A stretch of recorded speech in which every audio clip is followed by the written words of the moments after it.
Hello children, hello all of you. आज से हम आपकी आरबीएससी राजस्थान बोर्ड की क्लास 4 की हिंदी स्टार्ट करने वाले हैं, जिसका कि आज फर्स्ट चैप्टर है। ठीक है। अगर आपका कोई और सब्जेक्ट है या किसी और सब्जेक्ट के आप वीडियो देखना चाहते हैं तो आप प्लेलिस्ट चेक कर सकते हैं, वहाँ आपको क्लास वाइज सारे सब्जेक्ट मिल जाएंगे। ठीक है, तो चलिए इसको स्टार्ट करते हैं। आपके इस चैप्टर का नाम क्या है? सुखधाम। ठीक है, आपके इस चैप्टर का नाम है सुखधाम, आपको यहाँ दिखाई दे रहा होगा। ठीक है, यहाँ पे बहुत सारे बच्चे हैं जो कि एक कविता को गा रहे हैं।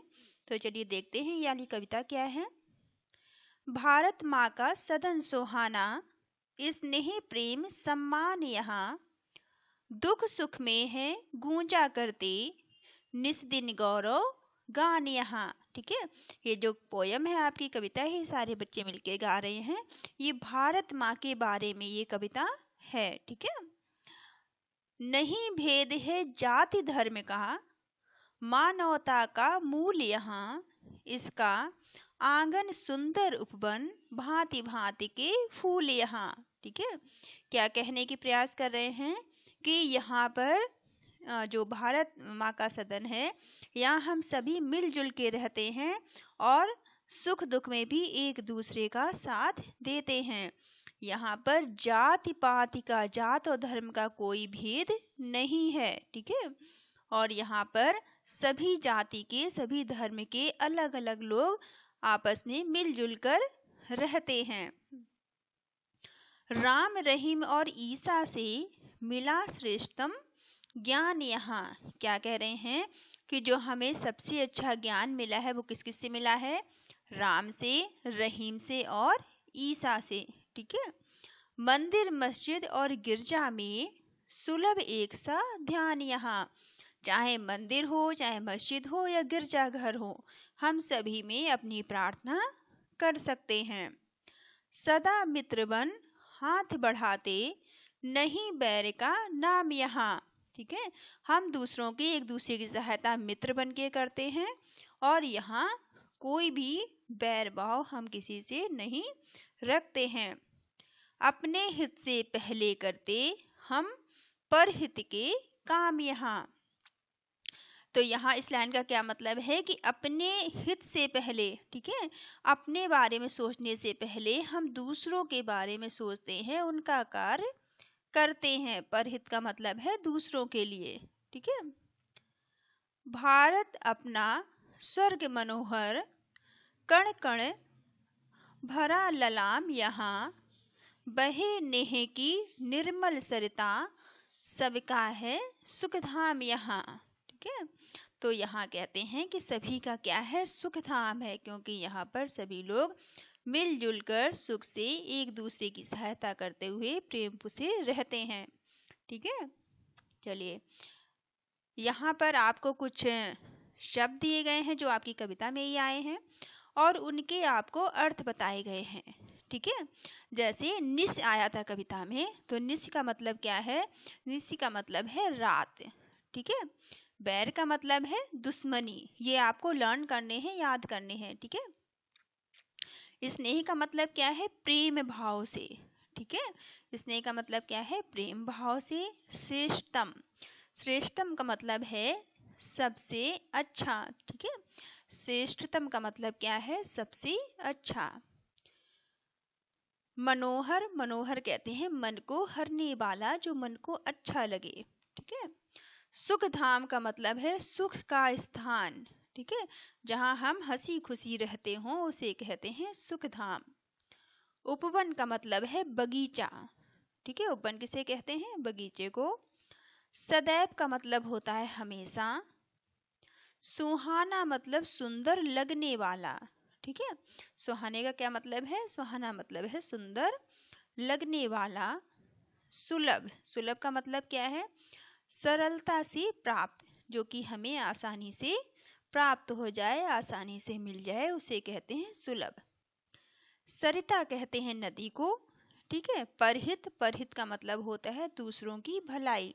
ठीक है, अपनी भलाई से पहले हम दूसरों की भलाई के बारे में सोचते हैं, उसे कहते हैं परहित। ठीक है, दूसरों की भलाई। ललाम का मतलब होता है सुंदर। ठीक है, ललाम का मतलब क्या है? सुंदर। चलिए अब इसके क्वेश्चन आंसर हम देख लेते हैं। उच्चारण के लिए, ठीक है, उच्चारण के लिए मतलब ये जो शब्द आपको यहाँ पर दिए गए हैं इनको आपको बोल बोल कर देखना है कि आप ठीक से बोल पा रहे हैं या नहीं। ठीक है, तो पहले क्या है, सम्मान। ठीक है, सम्मान, सुंदर, भांति भांति। ठीक है, भांति भांति का मतलब क्या होता है, तरह तरह की। श्रेष्ठतम, श्रेष्ठतम हम देख चुके हैं, सबसे अच्छा। ज्ञान, ज्ञान आप जानते हैं। ध्यान, ध्यान करना, जैसे पूजा करना, भगवान का आंख बंद करके ध्यान करना। ठीक है, बैर का मतलब होता है दुश्मनी, यहाँ स्थान के लिए आया है। मंदिर, मस्जिद और ईसा। ठीक है, मंदिर, मस्जिद और ईसा आप जानते हैं, इनको आपको बार बार बोलना है। ठीक है, अब है सोचिए और बताइए।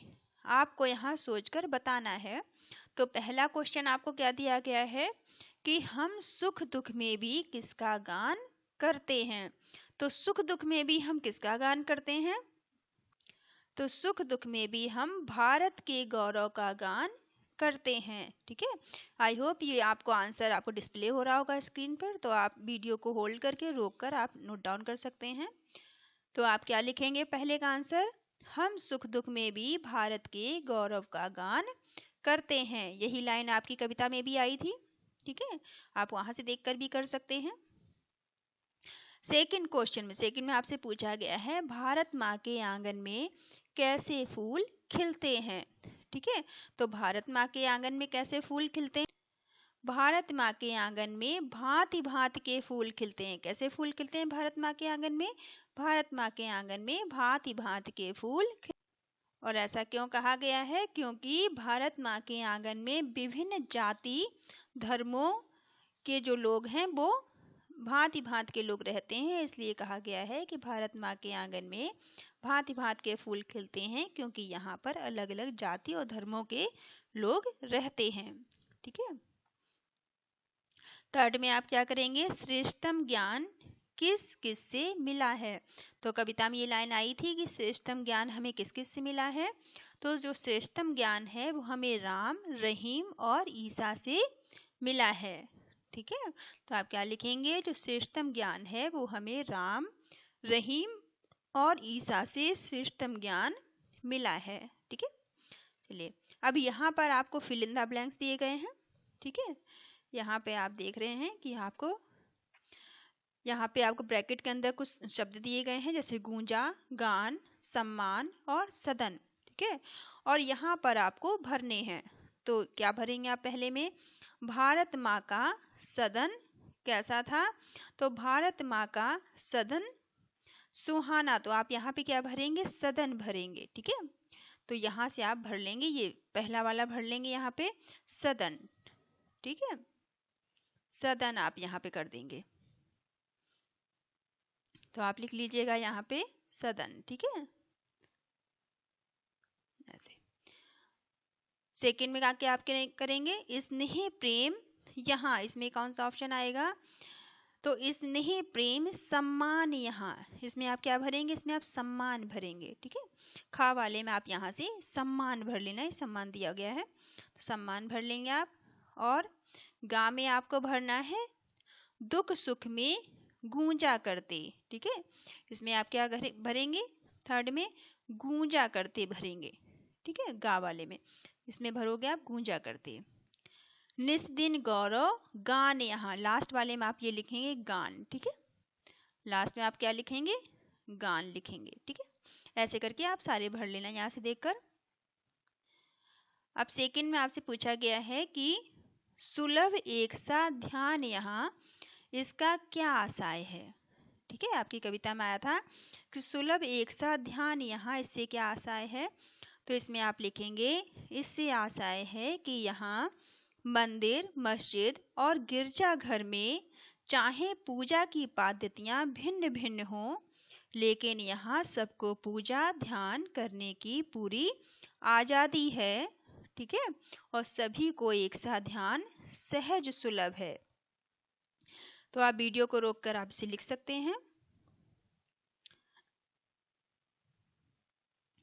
थर्ड में आपसे पूछा गया है कि सुख का धाम किसे कहा गया है? तो सुख का धाम किसे कहा गया है?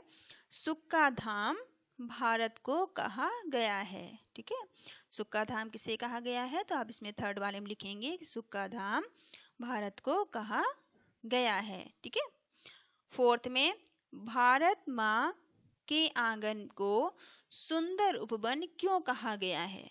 ठीक है, तो फोर्थ वाले में आप क्या करें, लिख बताएंगे कि भारत माँ के आंगन को सुंदर उपवन क्यों कहा गया है?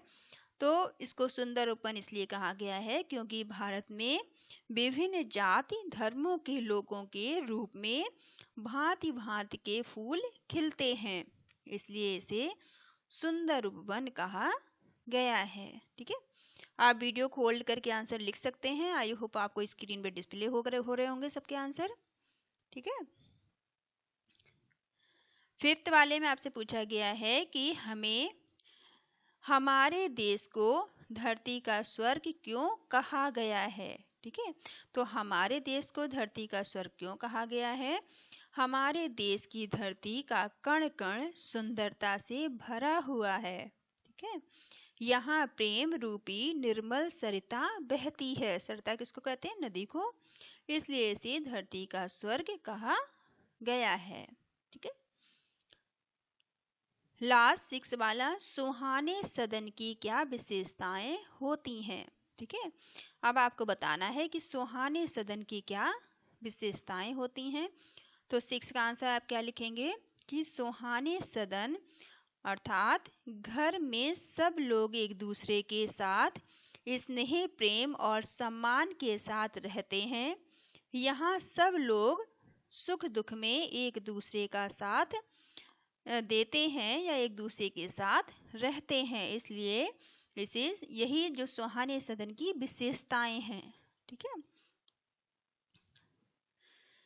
अब भाषा की बात। ठीक है, यहाँ पर आपको भाषा की बात बतानी है।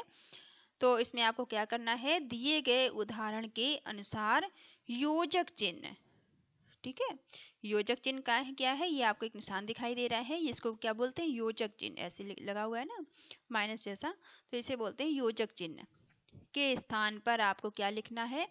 और लिख देना है।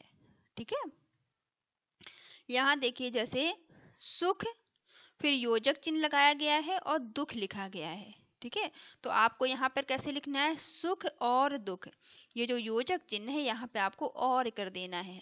ठीक है, ऐसे ही आपको सारे करने हैं। जैसे राम और योजक चिन्ह रहीम है, तो आप क्या करेंगे? राम राम और कर देंगे और फिर आप लिख देंगे रहीम। ठीक है, ऐसे आप कर देंगे। इसी तरह से आपको सारे भरने हैं। जाति फिर योजक चिन्ह धर्म है, तो आप क्या करेंगे? जाति और धर्म यहाँ लिख देंगे और लगा देंगे सबकी जगह। दिन और रात कर देंगे। स्नेह और प्रेम कर देंगे, माता और पिता। ठीक है, इस तरह से आप सारे कर लेंगे। एक और मैं बता देती हूँ ताकि आपको दिक्कत ना हो। लास्ट वाला माता, आप ऐसे लिखेंगे माता, फिर और आप करेंगे योजक चिन्ह की जगह। ठीक है, फिर आप कर देंगे पिता। ठीक है, ऐसे करके आपको सारे करने हैं। अब इसमें आपसे पूछा गया है एक और है, जिसमें कि पाठ में सुंदर उपवन शब्द आया है। ये हमने देखा था कि हमने जब इसको पढ़ा था तो सुंदर उपवन शब्द आया था। ठीक है, यहाँ उपवन की विशेषता बताई गई है। ठीक है, उपवन तो ठीक है, लेकिन उपवन कैसा है? सुंदर है। तो सुंदर क्या हो गई? इसकी विशेषता हो गई। ठीक है, आप भी सुंदर विशेषण लगाकर नए शब्द बनाएं। तो यहाँ पर ये सुंदर क्या है? विशेषण है। ठीक है, ऐसे ही आपको लगाकर नए शब्द बनाने हैं। जैसे सुंदर माला, तो सुंदर क्या हो गया? ये माला की विशेषता बता रहा है कि माला तो है पर कैसी है? सुंदर है।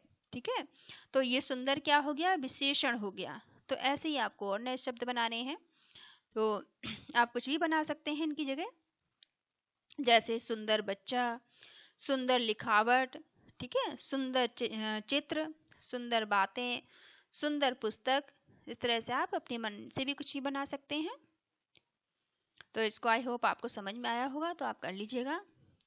यहाँ भी यह भी करना है आपको, यहाँ भी कुछ दिया गया है जो भी आपको कंप्लीट करना है। क्या दिया गया है चलिए देखते हैं। यहाँ आपसे पहला कहा गया है कि देश प्रेम से संबंधित अन्य कविता याद करें और अपनी कक्षा में सुनाएं।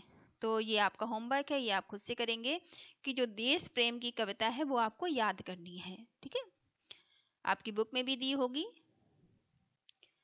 और सेकंड में आपसे क्या पूछा गया है कि दूसरों की भलाई के लिए आप क्या क्या काम करना पसंद करते हैं। ठीक है, तो इसका आंसर भी आप देंगे। ठीक है, तो आप इसका आंसर क्या दे सकते हैं? इसका आंसर आप दे सकते हैं कि हम दूसरों की भलाई के लिए निम्न काम करना पसंद करते हैं। उसके बाद आप जो जो आपको अच्छा लगता है उनकी 1 2 3 करके आप नंबर डाल के लिख सकते हैं। ठीक है, जैसे गरीब जो छात्र हैं उनकी सहायता करना।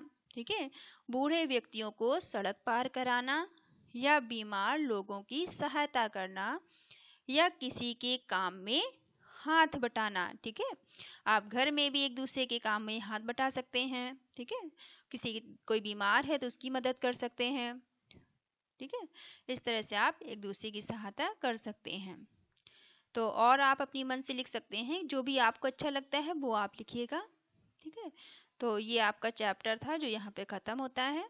ठीक है, ये आपका फर्स्ट चैप्टर यहाँ फिनिश होता है। आई होप आपको समझ में आया होगा। अगर कोई चीज़ नहीं समझ में आती है तो आप मुझे कमेंट करके पूछ सकते हैं। Thank you all of you, thank you for watching.